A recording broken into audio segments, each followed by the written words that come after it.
Welcome, everyone, to another exciting episode of Coach Ben's Case by Case. Today's case: my husband is emotionally cheating on me. Find out if she has a reason to be suspicious. Let's go ahead and have a look here. All right. Having a really hard time in my head with this one. Earlier this year, my husband's youngest child, so he's 36. No, he's 49 and she's 36. My husband's youngest child, who's 16, ended his life. That's pretty sad. There were no signs that we could see at the time or in retrospect, and it was absolutely shocking and devastating to all of us, especially my husband. During the grieving process, he was very disconnected, depressed, and grieving in his own way. Okay, she's giving a little bit of a backstory as far as emotional health with her husband. I spent all of my time trying to support him and his other children through the process, the way that seemed best for them, and started to feel very alone. There were several instances where his ex-wife that unnerved me. Okay, so problems with the ex, including her starting to cross boundaries emotionally. We have been married for 3 years, but together for 10. And she's always been a high conflict person that never detached fully from him. Okay, that can definitely be a problem. He filed for divorce, and she would have never left. All right, well, it's going to be kind of hard to see how that's going to play into this case. We definitely need more information, so let's go ahead and proceed, because that's not quite a lot to go off of, although she did quite nicely set the stage to see what we're dealing with. Not too much information. Let's go ahead and see what's going on. I have never looked in my husband's phone, and yeah, you shouldn't. I don't promote snooping around because that's like a break in trust. You can't... I mean, you guys are married. And even for those who are not married, I always discourage the urge to snoop in your partner's phone. Because, yeah, on the surface, a lot of people might agree, yeah, go ahead and, but where's the trust? And trust is underneath the big umbrella of love. Either you trust each other or you don't. It's black and white. There is no in between. Unless you have a solid reason to not trust your partner. But even then, don't go snooping around on their computer, on their phone, talking to people other than your partner. You have to face these things head on, and I hope that's what she does. I hope she doesn't go snooping around for this and that, looking for evidence and proof, because in my humble opinion, that's when the relationship is not going well. I think it's borderline over with. When you can't trust your partner and you have to go snooping around in their stuff, the person snooping around in their partner's stuff, they should feel ashamed. Like, hey, this feels wrong, right? Just confront your partner. Okay, be mature. Don't go around snooping around trying to find out this and that. Just talk with your partner, okay? Be mature, a mature adult. And I assume your partner's supposed to be one too. That's what I'll say about the husband's phone part. Okay, so it's good that she says I have never looked in my husband's phone. That's the way it should stay. He shouldn't look in your phone. You shouldn't look in his phone, because that's childish stuff here, okay? To the point where I've never even asked for his password. That's another matter of preference. If your partner likes to have a password, I have to talk about this, because it has everything to do with this case, most likely. If your partner wants the peace of mind to know that, hey, look, this is my device, I like having my password, that's fine, okay? There's, like I said, there's no proof of anything wrong or anything like that. It's fine. It does feel a little awkward, sure. But once again, the trust. Do you trust your partner with their preferences, yes or no? but something was screaming inside me to find a way to at least see the call logs. Oh, there she goes. Here we go. So that I could see if she was texting all night. This is not going to end well. As she would stay up until 3 a.m. downstairs. Okay, well, that's definitely something to be very suspicious about. Okay, she's not being very well detailed here, but I kind of get the gist of what's going on already. When I looked into our Verizon call text logs, what I found was not her phone number. Okay, what did you find? There was another number constantly coming up through text, video, pictures, literally all day, starting at 6 a.m. all the way through 3 a.m. most days. Okay, well then, here we go, right? But, again, so she's snooping around. Could have just talked to your husband about it, but she wants evidence, right? So, but this brings up another point. Just because snooping around could work, it just kind of worsens it all, because even if you have all the proof in the world, it's still gonna... Let me just put it this way. So, the saying when you're taught math for the first time, there's multiple ways to arrive to the same answer. Okay, this is what this situation is like, pretty much. Yes, you can snoop around, or you can not snoop around, but the end is going to remain the same, whether you have proof or not. Either you trust what your partner's saying to you as truth, or something that's false, lies, truth or lies. That's what it's going to come down to, that black and white scenario, that ultimate scenario, whether you have proof or not. So keep that in mind.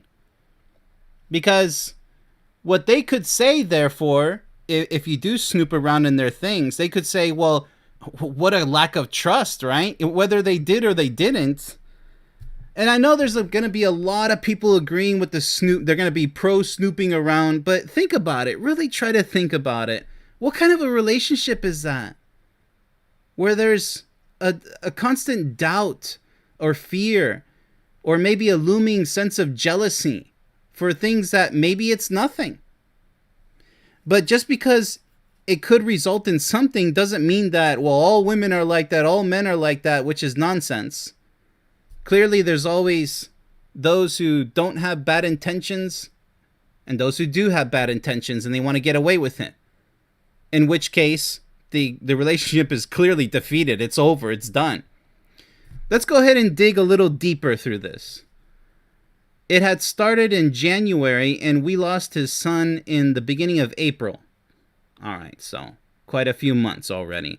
That's when things really picked up steam, and at this point, it's the end of May, and basically she's everywhere, including a few phone calls that were 1 to 3 hours each. All right, so clearly the husband is caught red-handed doing something bad, because what the hell? What are you doing talking to your ex 1 to 3 hours a day for multiple months? You have a wife. All right, so assuming that, okay, we have the evidence on the table. She already crossed that red line to snooping around instead of just simply confronting her husband. I really hope that she describes the moment where she confronts her husband about this. That'll be the telltale. Like I said, whether you have the evidence or not, his reaction's going to tell you everything. That's what a lot of people fail to realize. You don't have to bend over backwards and do backflips and mental gymnastics and trying to find all the evidence and hire, what are they called, private investigators. You don't need to spend all this money and time. Just confront your partner, for crying out loud. Just do it. And that's when you should have your own level of discernment, according to your own level of wisdom and intelligence, to ascertain whether they are telling the truth or they're lying to your face. If you're unable to do that very clearly, beyond a shadow of a doubt, then you're never going to know your partner. And either you'll always doubt an innocent person, or you'll always never be able to trust anyone because you have your own trust issues, whether they're guilty or not, of one day emotionally cheating on you, which we'll dig a little deeper into what that means. Let's go ahead and see how this case proceeds. I was able to figure out through the internet that, see, here she is. She's jogging miles. She's sprinting, she's going through marathons. Bending over backwards, like I just said. Doing all this merry-go-round work. Just talk to your partner, for crying out loud. To figure out through the internet that this person was a very attractive 30-year-old nurse. Doesn't matter if she's attractive or not. You'd be surprised. That he works with and is the night nurse. Okay. He's an ER doctor. Yeah, that's a classic scenario of most likely cheating, one way or another. You got a man and a woman working a late night together, coupled with the highly suspicious phone calls. Something's definitely going on, right? I mean, if it looks like it, most likely it is it. He was working the evening. I found all of this. My friends helped me find her fiance's Instagram. Okay, so now we're talking about the ex's fiance. Wow. That's quite a two-face she has there. I showed the screenshots of the call logs with him, and I guess she was home at the time and she refused to show him, her fiance's, any of text messages or open her phone. He told her that their relationship and engagement was over if she didn't show him her phone, and she left their shared home. Wow, okay. Sounds like a guilty woman to me, right? Alright, so now we already know that relationship is over with. Let's see if your relationship is over with, because that's already painting the entire picture right there. We could actually end it right there. Pretty much your husband's guilty.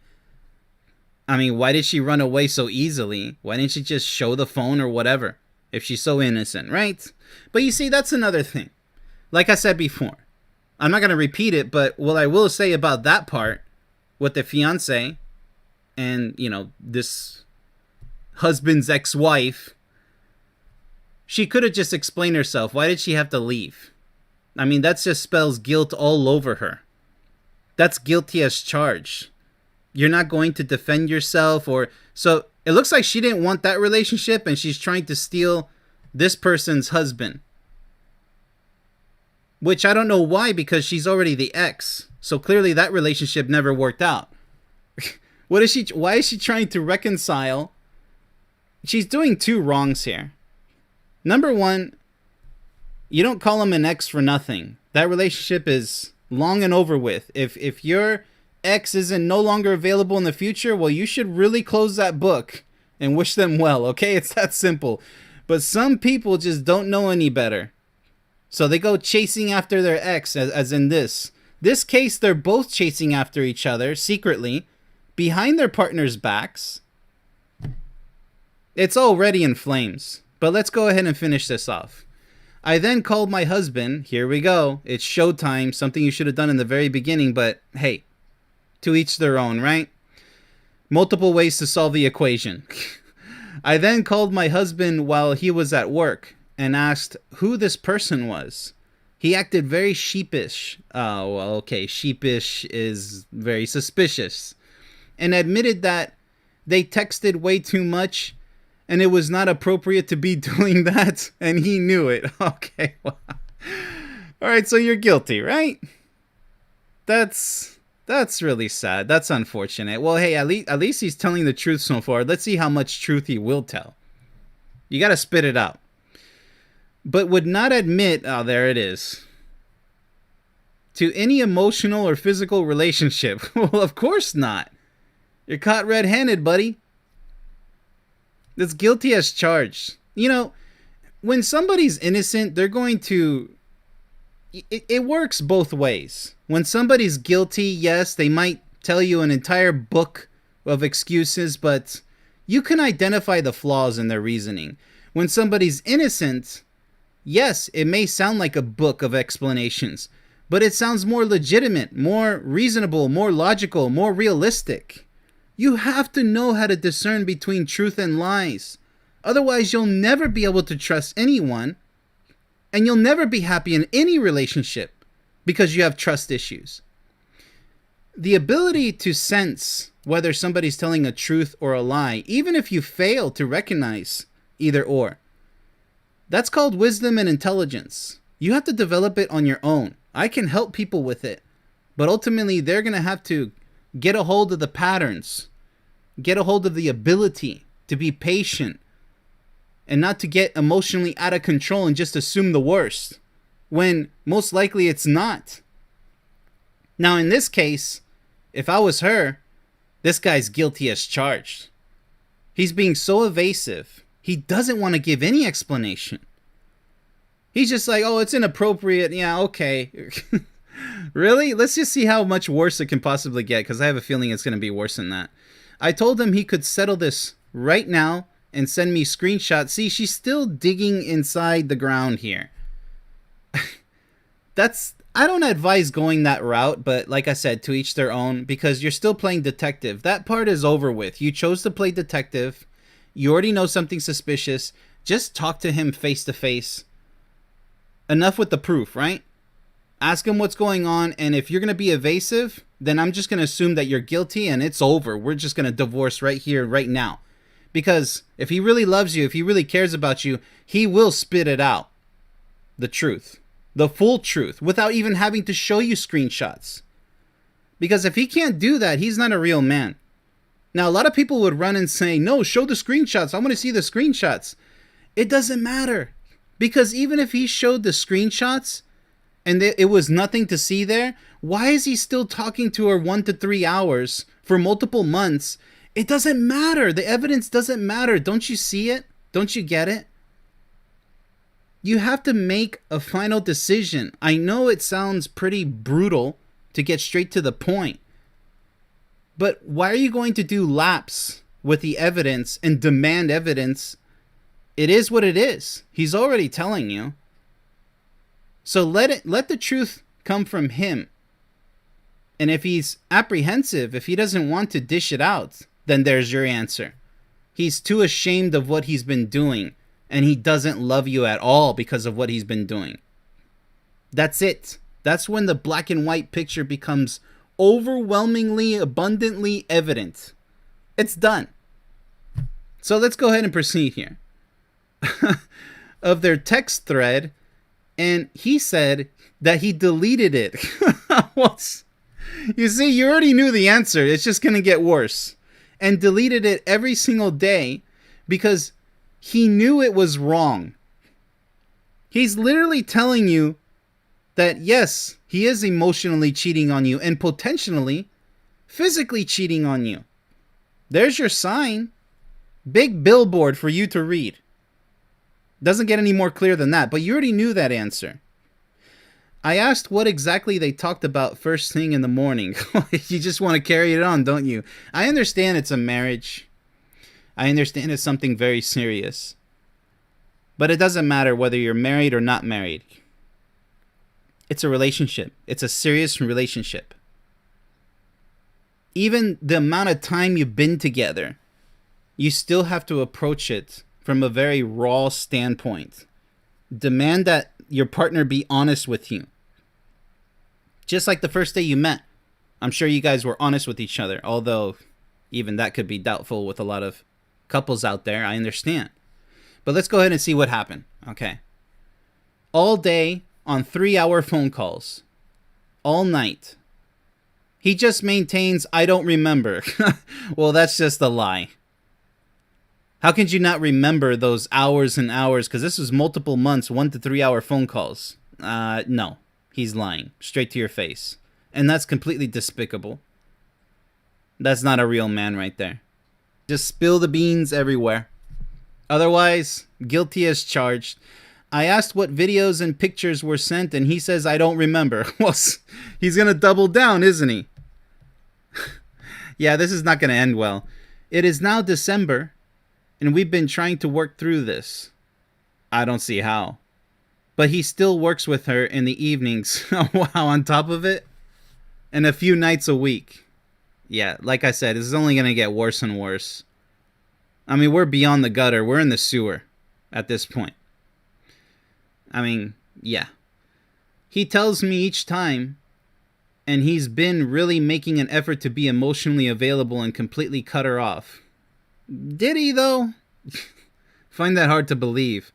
But it won't leave my mind that they have not been honest about what's really going on. Is there truly a possibility that there was nothing there? It doesn't make sense to me. Well, it doesn't make sense to me either. He should just confess what was going on and just be honest with you. I mean, whether or not he shows the screenshots, it's irrelevant at this point. But he could. I think he should. But like I said before, the snooping around thing, the demanding of evidence, it's just probably going to make a bad situation worse. And then that enters into the topic of forgiveness, but we're not going to get into that right now because that would be too much to discuss. It's up to you to ultimately decide whether to forgive your partner for something that you believe maybe wasn't physical, but if it was emotional, that's what this whole case is all about. Emotional cheating. We'll go over that in a little bit.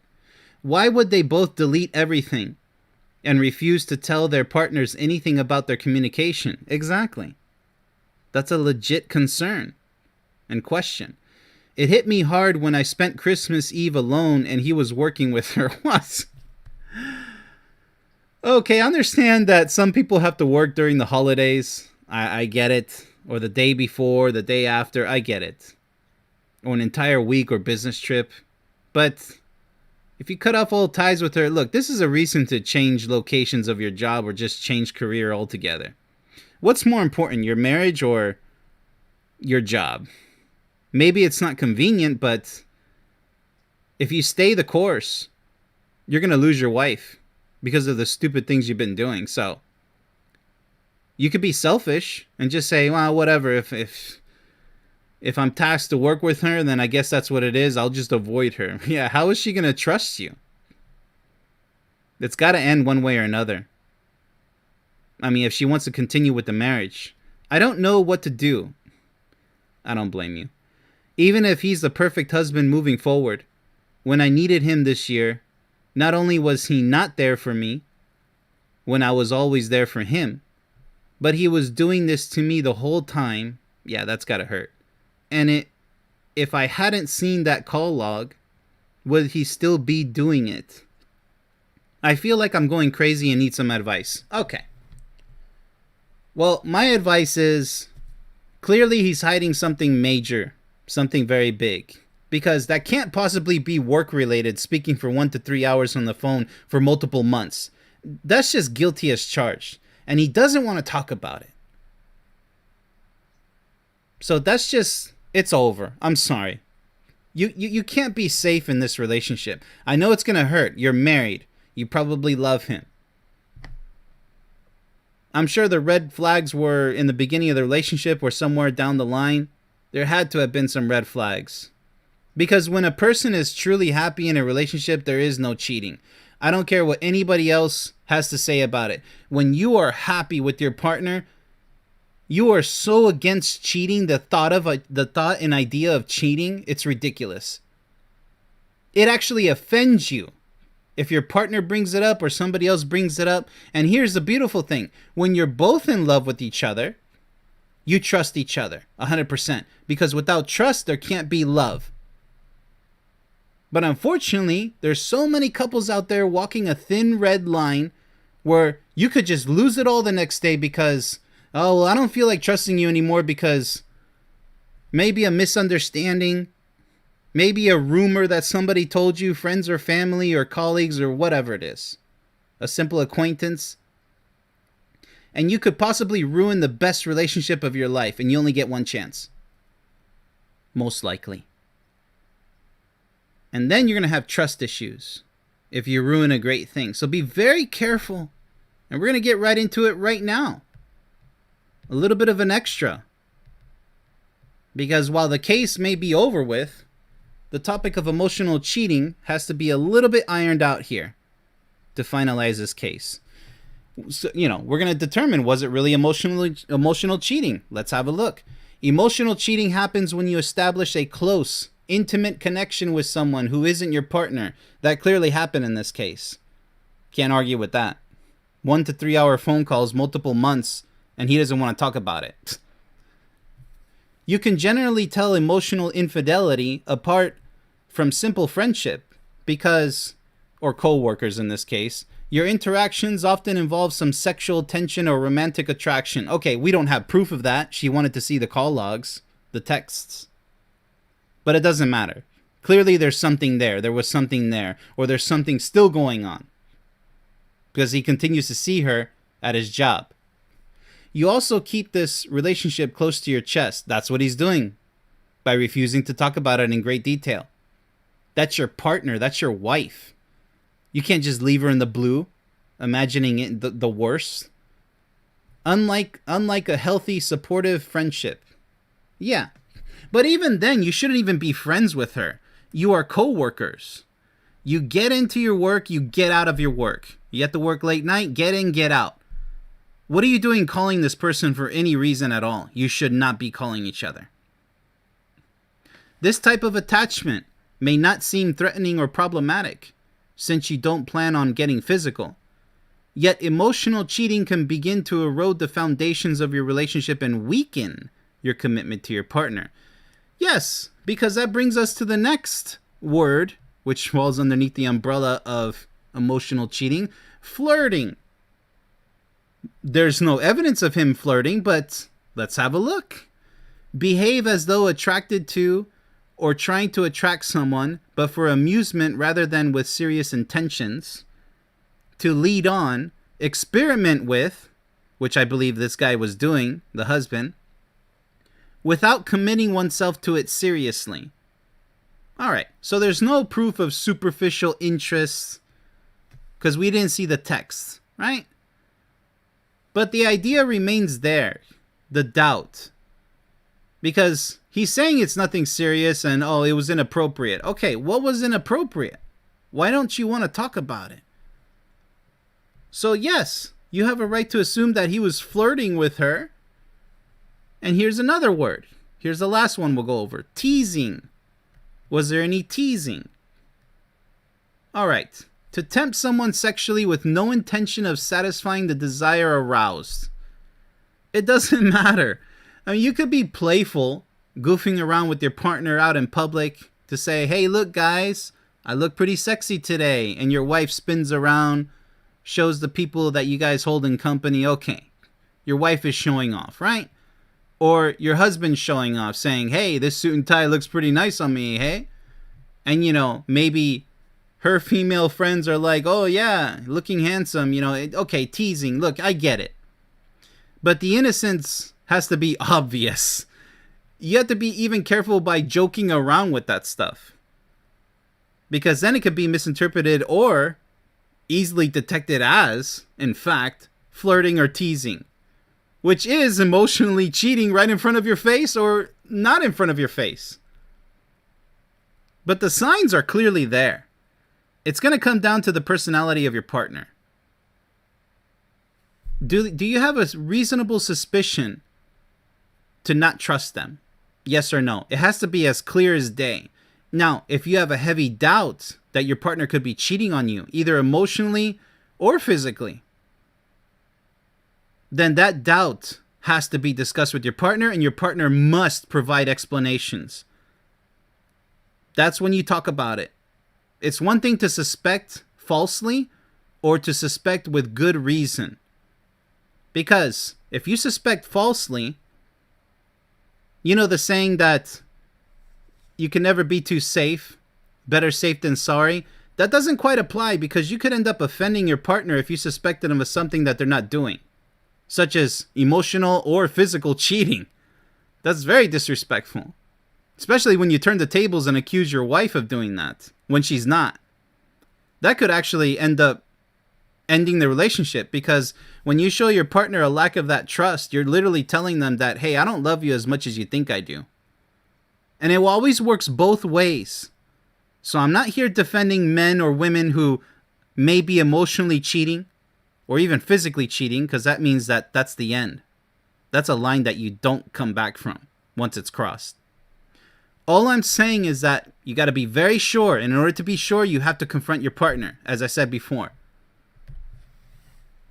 Cheating has very obvious signs, whether it's emotional or physical, as well as very clear red flags to be aware of. But when it comes to emotional cheating, there must be intent to actually establish something more than a mere acquaintance with another person. Otherwise, there's absolutely nothing to worry about, because trust is a must. As I just said not too long ago, if you falsely accuse your partner or suspect your partner of emotionally cheating or physically cheating, that could spell the end of your relationship, because it's a slap in their face. If they truly do love you a lot, and there's some sort of misunderstanding or coincidence to where something could be taken in the wrong way, a misunderstanding, right? And it always works both ways. And in lots of couples, you'll notice that either the woman trusts the man more than the man trusts the woman, or vice versa. It always works both ways. So just be very sure before you bring this up with your partner, because this is a really sad case. Obviously, the husband is hiding something, and if I were her, I don't think I have confidence in the marriage anymore, because he doesn't want to talk about it. Communication is key. It's not a cliche. It's the fact. It's the truth. It's the rule. It doesn't matter who it is, the husband or the wife. If you're not willing to communicate, to talk about it like two mature adults, and to try to favor as much as you can trust instead of distrust. If you guys can't do that, there is no relationship, whether somebody's guilty or not. You have to talk it out. And if you don't like the answers, you talk about it some more. And if they're going to be evasive and not want to provide you answers, well, then there's your answer. Because if you really love your partner, you will talk about it. You will discuss it detail by detail. Then it's up to your partner whether to believe you or not. Trust me, when you don't want your partner to leave your side, when you love them with all of your heart and soul, you will talk till you're blue in the face. And there's a lot of immature people out there who say, no, I'm not going through that. Well, then you're not in love. You do what it takes. Because what your partner may think of you or feel about you, it means everything to you. To know that your partner trusts you and believes in you, that's everything. That's the chain holding everything together. That's the link. That's the solid connection. That's what love is all based off of. A connection that's unbreakable. And trust is everything that sutures that connection together. You have to work on it. And the only way you can is through these words that you speak. Communication. And with that said, this has been Coach Ben's Case by Case. Much love, everybody.